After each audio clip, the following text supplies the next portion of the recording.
નવરાત્રિ હોય, શ્રાવણ માસ હોય, અધિક માસ હોય, 11 હોય કે તમારો વ્રતનો કોઈ પણ ઉપવાસનો દિવસ હોય, તો ફરાળ માટે આજે રતાળુનો શીરો બનાવીશું. અને તમે જોજો, એકવાર જો બનાવશો ને તો એટલો બધો ભાવશે ને કે ફરાળ માટે અથવા તો આમ જ રૂટીનમાં પણ તમે આ બનાવીને ખાશો. અને એકદમ સરળ છે બનાવવાનો પણ. તો શરૂઆત કરીશું. નમસ્કાર, હું કલ્પના અજય નાયક. મારા કિચનમાં આપ સૌનું સ્વાગત છે. રતાળુનો શીરો બનાવવા માટે સૌથી પહેલાં તો રતાળું જોઈશે.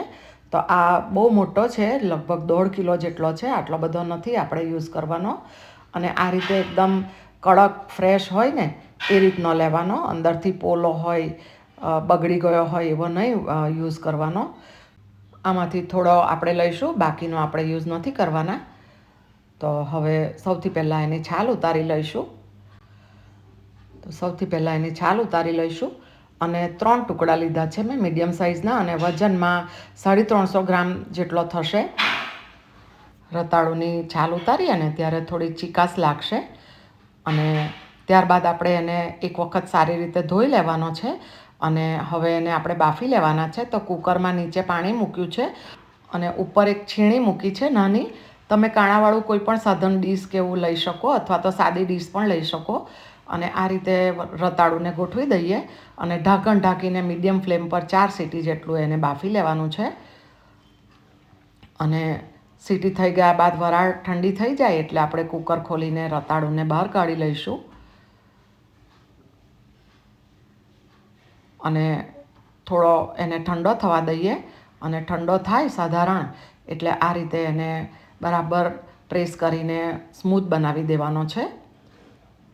અને આવી અવનવી વાનગી જોવા માટે તમે આ ચેનલને હજી સબસ્ક્રાઈબ ના કરી હોય તો ચોક્કસ કરજો અને બેલ આઇકોન જરૂરથી પ્રેસ કરજો, કે જેથી મારી દરેક નવી રેસીપીનો વિડીયો હું મૂકું ને ત્યારે તમને એનું નોટિફિકેશન મળે અને તમે તરત મારી રેસીપીના વિડીયોને જોઈ શકો.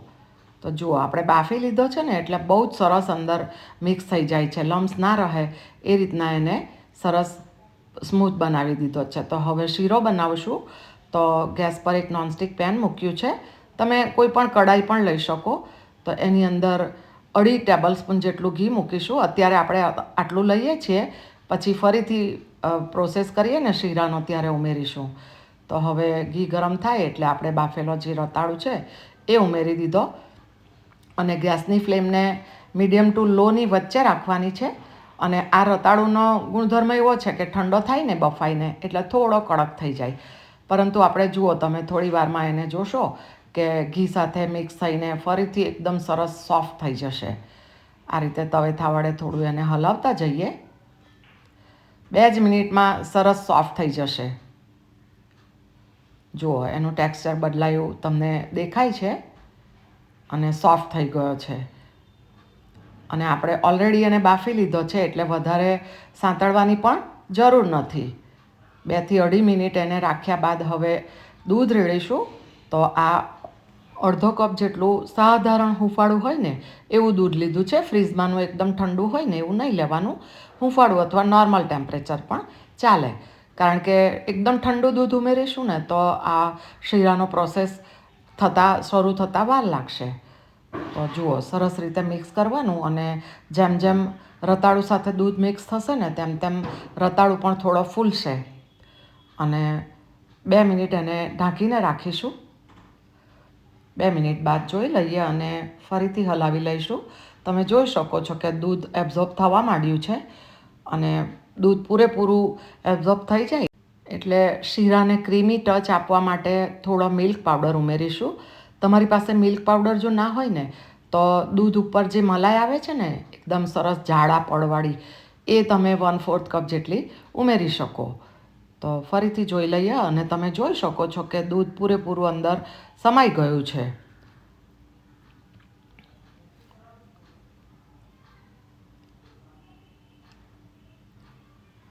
તો હવે આ સ્ટેજ પર આપણે મિલ્ક પાવડર ઉમેરીશું 1/4 કપ જેટલો.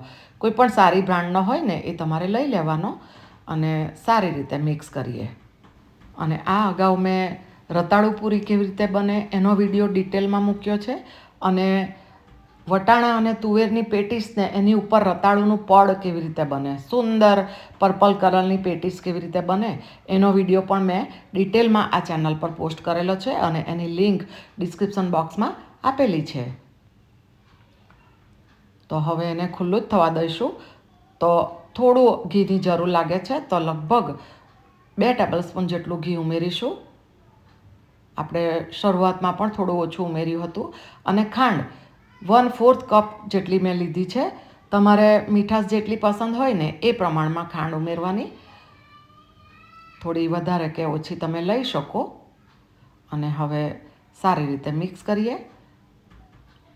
ખાંડનું પાણી થોડું છૂટશે અને તે પણ સમાઈ જાય, બરાબર શોષાઈ જાય ત્યાં સુધી આપણે ગેસ પર રાખીશું. ત્યારબાદ આપણો શીરો રેડી થઈ જશે. અને આ શીરામાં રતાળું છે, ઘી છે, થોડી ખાંડ છે, એટલે તમે આ ફરાળમાં ખાવ ને તો તમારું પેટ પણ ભરાઈ જાય. જુઓ, હવે તમે ફરતે ઘી છૂટું પડેલું જોઈ શકો છો. એટલે કે રતાળુનો શીરો રેડી થઈ ગયો છે. તો ગેસ બંધ કરી દઈશું અને થોડો ઇલાયચી પાવડર 1/4 ટીસ્પૂન જેટલો, અને તમે આની અંદર ચોપ કરેલા ડ્રાયફ્રૂટ્સને પણ ઉમેરી શકો. પણ ડ્રાયફ્રૂટ ઉમેરવાના હોય ને તો ઘીમાં પહેલાં સાંતળી લેવાના અને ત્યારબાદ ઉમેરજો, તો વધારે સારું લાગશે. પરંતુ મારા ઘરમાં વડીલો છે એટલે એમને ચાવવામાં થોડી તકલીફ પડે, એટલા માટે મેં ડ્રાયફ્રૂટ નથી ઉમેર્યા. તો હવે સર્વિંગ કરીએ. તો જુઓ, હું બાઉલમાં લઉં છું ને ત્યારે જ તમે જોઈ શકો છો કે ઘીની શાઇનિંગ પણ આવી ગઈ, સોફ્ટનેસ પણ કેટલી છે, અને સ્વાદમાં તો બહુ જ સરસ છે. ઉપરથી થોડા પિસ્તા મેં ગાર્નિશિંગ માટે મૂક્યા છે. તો આ થયો આપણો ગરમ ગરમ એકદમ સ્વાદિષ્ટ અને પોચો પોચો એવો રતાળુનો શીરો. આને તમે ગરમ અથવા ઠંડો બંને પણ ખાઈ શકો, બહુ જ સરસ લાગશે. તો તમને આ વાનગી કેવી લાગી એ મને કોમેન્ટમાં જરૂરથી જણાવજો.